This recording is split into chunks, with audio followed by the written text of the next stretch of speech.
दूसरी बात यह है कि 25 जुलाई 2025 को कैग ने विधानसभा में कैग की रिपोर्ट पेश की गई थी और उस कैग के अनुसार बिहार सरकार के केवल 10 विभागों में 71,000 करोड़ रुपया का घोटाला हुआ है। 71,000 करोड़ रुपए का घोटाला केवल 10 विभागों में। यह कांग्रेस पार्टी की आंकड़े नहीं है,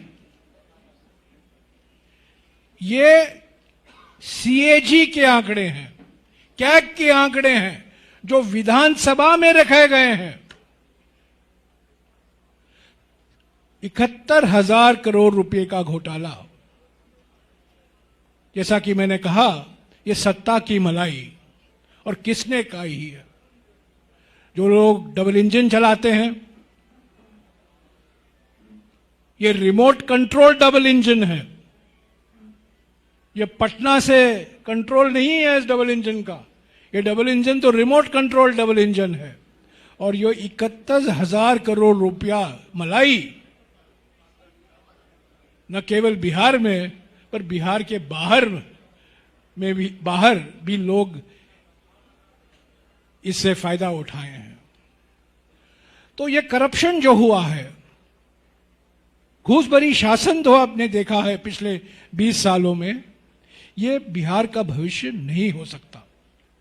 जवाबदेही, पारदर्शी शासन की जरूरत है। और तीसरी बात मैं कह दूं कि बेरोजगारी बिहार के युवाओं का भविष्य नहीं हो सकता। बेरोजगारी के आंकड़े नीति आयोग के आंकड़े के अनुसार सबसे ऊंचे स्तर पर है बिहार, सबसे ऊंचे स्तर पर। आपको हैरान होगी सुनकर, और इसका जिक्र इस दस्तावेज में किया गया है कि राष्ट्रीय स्तर पर 1 लाख की आबादी को 30 कॉलेज स्थापित किए जाते हैं। 1 लाख की आबादी के लिए अलग अलग राज्यों में, विकसित राज्यों में 30 कॉलेज स्थापित किए गए हैं। कर्नाटका, तमिलनाडु, महाराष्ट्र, केरला, कई राज्यों में, राजस्थान, 30 कॉलेज हैं। बिहार में केवल 7 कॉलेज हैं। 1 लाख की आबादी। और आप जानते हैं बिहार की आबादी क्या है? 13 करोड़। सबसे नीचे स्थान पर है। स्वास्थ्य की सुविधाओं सबसे नीचे स्थान। शिक्षा की जो संस्थाएं हैं सबसे नीचे स्थान। पर उत्साह और उमंग के आधार पर इसमें कोई शक नहीं है कि बिहार के युवा का कोई मुकाबला नहीं है। बिहार के युवा दुनिया भर में जाते हैं और नाम कमाते हैं, पर अपने ही राज्य में क्यों नहीं उनको शिक्षा मिलता? अपने ही राज्य में उनको क्यों नहीं रोजगार मिलता? अपने ही राज्य में उनको सुशासन क्यों नहीं मिलता? यही सवाल है।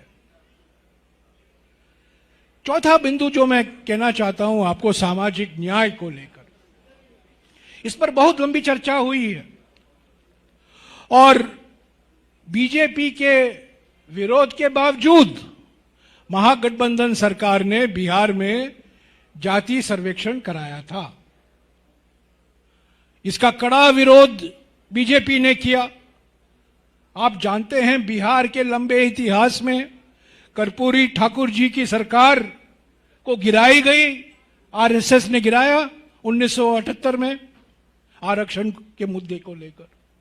1990 में विश्वनाथ प्रताप सिंह की सरकार गिराई बीजेपी ने आरक्षण के मुद्दे पर। जब बिहार की महागठबंधन सरकार पलटी के पहले की सरकार ने जाति सर्वेक्षण करवाया, उसका विरोध बीजेपी ने किया। राष्ट्रीय स्तर पर कांग्रेस पार्टी, कांग्रेस के नेता, कांग्रेस अध्यक्ष मल्लिकार्जुन खड़गे जी, नेता प्रतिपक्ष लोकसभा राहुल गांधी जी और सभी लोग ने मांग की कि जाति जनगणना होना जरूरी है, अनिवार्य है। संविधान में सामाजिक न्याय का जो जिक्र किया गया है, और इस संविधान का मैं थोड़ा जिक्र करने वाला हूं, इस सामाजिक न्याय को पूरा करने के लिए जाति जनगणना कराना जरूरी है।